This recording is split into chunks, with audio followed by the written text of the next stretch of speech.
Well, that was purple.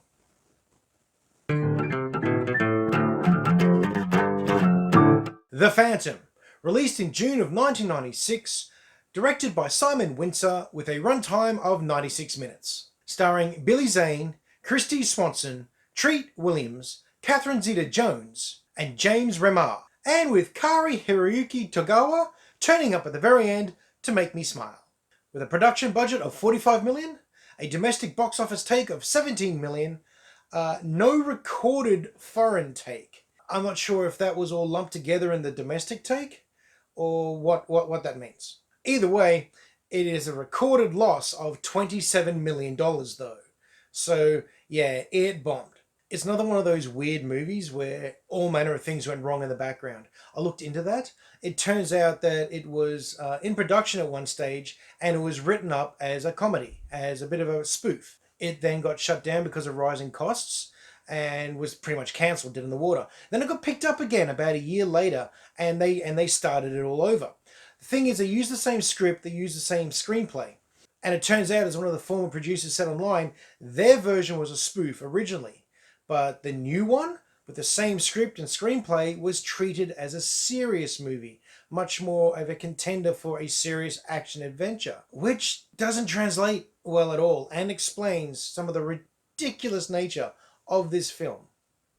So let's have a look at these characters. We'll start with the Phantom, the beloved by many Phantom, also known as Kit Walker in this movie. Dude's an adventurer, lives on an island, dresses in a purple suit. A lot like, this sort of purple. Straight up, this is not the Phantom from the comics. They give us nothing. They really give us nothing. But he protects the jungle. He protects the jungle. That's it. On his little island.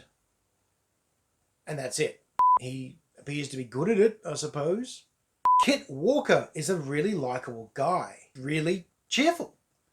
And happy to be there. And just doesn't give the Phantom vibe, in or out of costume. Diana, the free-spirited, world-traveling reporter for a paper.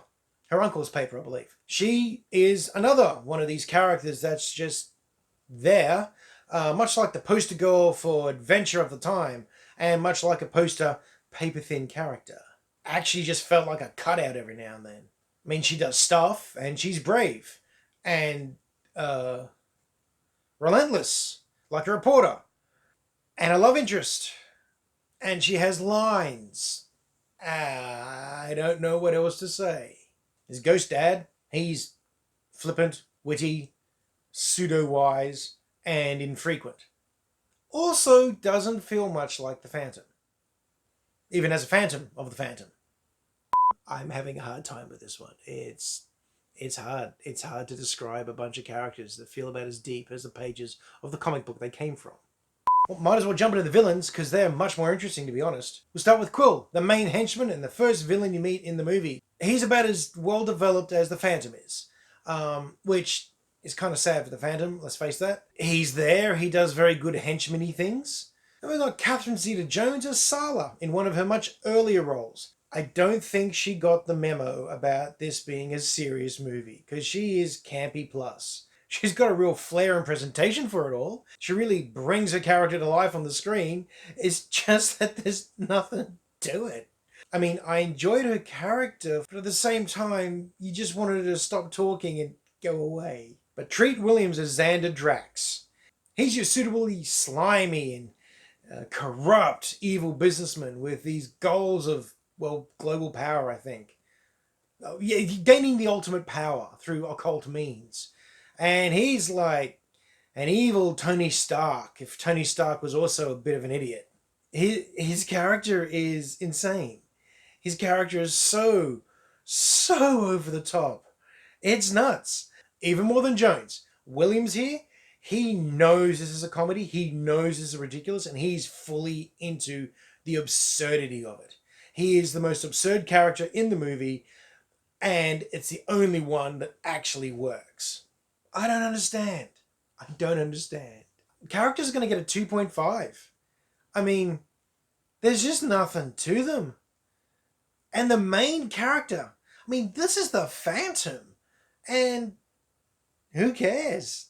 It would have been lower, except Xander Drax is just so over the top gold. Story. Sure.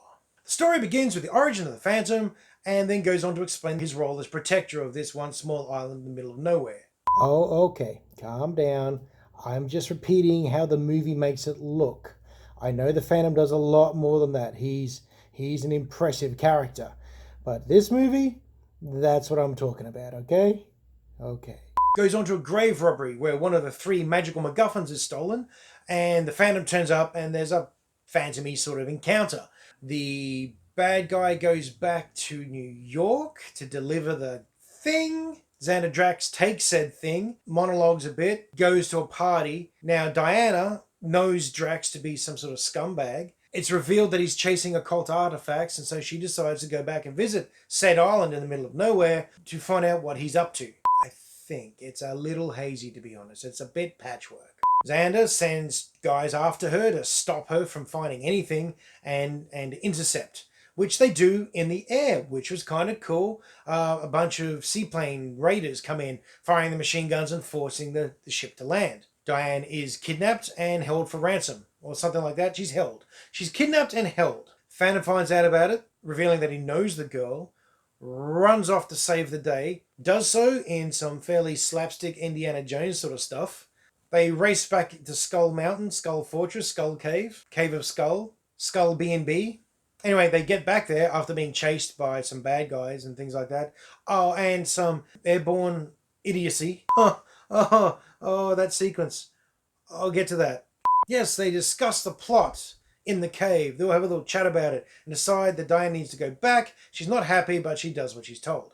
With Diana back in New York City and investigating leads on these skulls, Kit Walker turns up in the city as well and just happens to reunite with her. Of course, as they all know the same guy, the same uncle. They discover that the second skull is in the museum, get the skull, intercepted by Xander at the museum. He takes the skull, then they all go back to a place.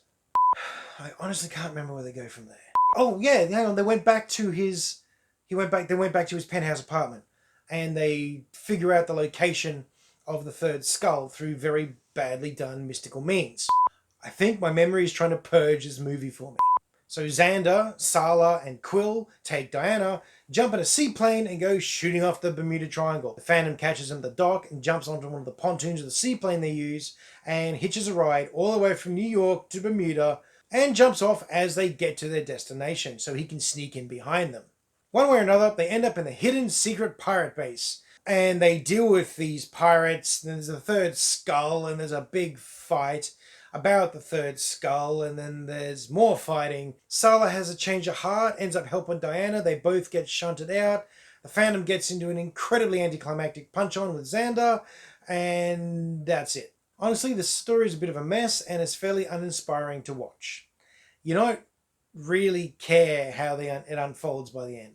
Yeah, I'm pretty sure I got the middle of the story all convoluted back to front and turned around. But I also don't really care to go back and record all this again, so in essence, I'm right. To be honest, the only good thing about the end of this movie is when Tagawa turns up as the Pirate Lord. Made me smile, made me laugh. When I saw him, I was like, oh, look, I know him. I see him everywhere now. I feel unenthusiastic even talking about it. Well, the story gets a 2.5 as well. It could have been better, and you can see the essence of a better story right there. But it just presents so average. Look and feel. Well, it didn't feel like it cost $45 million to make, I'll tell you that. Let's start with that suit. That is a very, very purple suit. And it's not exactly a form-flattering suit either. Whilst you can tell that Billy Zane has worked out a lot for this role, he's looking quite buff. You put the suit on, and it's like one of those, you know those green cancelling suits, those morph suits? It looks like one of them with a face hole cut into it. Interior sets, like buildings and interiors, generally looked okay. Kind of believable. Some look really nice, like Xander's apartment. Just every now and then in the jungle scenes, sometimes, just sometimes, you'll see them walking past what is very clearly freshly packed mud and branches stabbed into the ground. The fight scenes, the punch-ups, the gunfights, they felt uninspired. Not exactly fast and furious. Not exactly fun. Most of the general stunts are alright. The stuntmen do their thing. But again, it's staged like, well, a stage play. They've even got the good old balance beam or chin-up bar disguised as a tree branch for the Phantom to swing around on and do his little acrobatic stuff to land somewhere else at one stage. And there's other just weird things like, bullets generally don't spark and ricochet off tree trunks. New York also looked really, really fake. Like, really fake. The finale in the Pirate Cave, which looked like a low-quality knockoff of the old Hook movie. This didn't look very good at all. This was most definitely a quickly put together set with any old thing they could find. The whole way the area was designed and presented and everything about it made me think, where do the pirates go? What do they actually do? How does this even work? They're not questions that should be popping into your head during a movie like this. But just when you see the set and it occurs to you like, why here? Just why? And lastly, the CGI, the special effects. This was lame. Some of this stuff was Flash Gordon level of average. And the very end fight, the very final punch-on between Xander and Phantom, it's literally resolved with Phantom and his laser beams coming from his Phantom ring. Is that a thing? Phantom fans out there? Does the Phantom ring have laser beams that shoot out of the eyes? I never thought they did. So laser beams from the Phantom's ring versus the laser beams coming from the three skulls that have been put together, which ended with terrible special effects and an explosion of inconsequential nature. Easily one of the worst finales I've ever had to sit through. There's a really cool shot on the back of the DVD. There we go. You see where he's sitting? See the Phantom sitting on his skull throne and the lights coming through and it's looking awesome? That isn't in the movie. You don't see that. That would have been good, but you don't get it. So look and feel. I'm afraid this one's going to get another 2.5. I was trying to push it up to a 2.75, but when it lets itself down, when this movie drops it drops it hard. Script and dialogue. Okay, so let's cover the good things. One, the female lead, Diana, she is not stupid. She's onto the fact that Kit is probably the Phantom very quickly. Once she meets him again in New York and he says a couple of things, she's onto this fast. A surprise undead attack right at the start of the movie. Out of nowhere, a skeleton jumps up and strangles a bad guy to death. Wasn't expecting that. That was very cool. It never came up again. There's the cabbie New York. This guy, awesomely done, very entertaining, fun little side character. Could have seen him a lot more, or at least seen his style of character a lot more. That would have been good. That would have made this movie a lot more fun. And almost anything Xander Drax was doing in the movie. He was ridiculous, but he was entertaining ridiculous. He was fun ridiculous. One scene, he's explaining how to spell his name to the Pirate Lord. That was really funny. The very best scene in the whole movie is when the Phantom's now fighting the pirates, and the pirates are fighting the Phantom, and it's all going wrong. And Xander turns around to Quill and just goes, "Run away!" And then they do. But his delivery and the look on his face, that scene is perfect gold. If we'd had more of that through the movie, I would have been having a great old time. But we don't. And so, I wasn't. Now, to be fair, I might be suffering from bad movie syndrome, where a movie's so bad and the one thing that's not exactly terrible seems amazing in it. So that could explain Xander.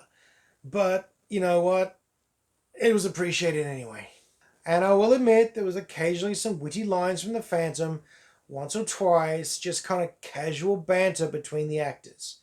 And that was alright. Every now and then. But not often enough. Mediocre. That's the word I want. Mediocre. Just falling short of good. Constantly. But the bit that killed this movie for me, the bit that just completely did my head in, is okay, you've got the Phantom on a seaplane. He's escaping with Diana. They've been shot at a lot. They're losing fuel, losing altitude, all that sort of stuff. He reaches to fly in a straight line. They climb onto one of the pontoons together. There's some dialogue about how this is insane, and I'm agreeing with them at this point. The dog sees this and runs off. Runs off to the horse. Barks at the horse neighs, the horse runs off, chasing the plane, okay? So that we've got the horse running along, being led by the dog, to line up with the plane so that when the Phantom and the girl jump off, they land on the horse and gallop off to safety. It's so dumb. I think the dog balking at the horse and the horse neighing and nodding and running off. That's the bit that completely wrecked me. If they just jumped off the plane and happened to land on the horse, that would have still been stupid. But not quite this stupid. This is advanced stupid. I'm afraid script and dialogue is also getting a 2.5. Honestly, this was almost a 2.75, almost even a 3 just because of Xander. But honestly, you just can't do that. There's so much else that just brings this movie crashing to the ground. The Phantom is one of the least compelling characters in this movie. And that's not right. It's the Phantom movie. He should be the coolest part of this movie. And he ain't. Fun factor. Yeah, nah. I didn't really have fun with this movie.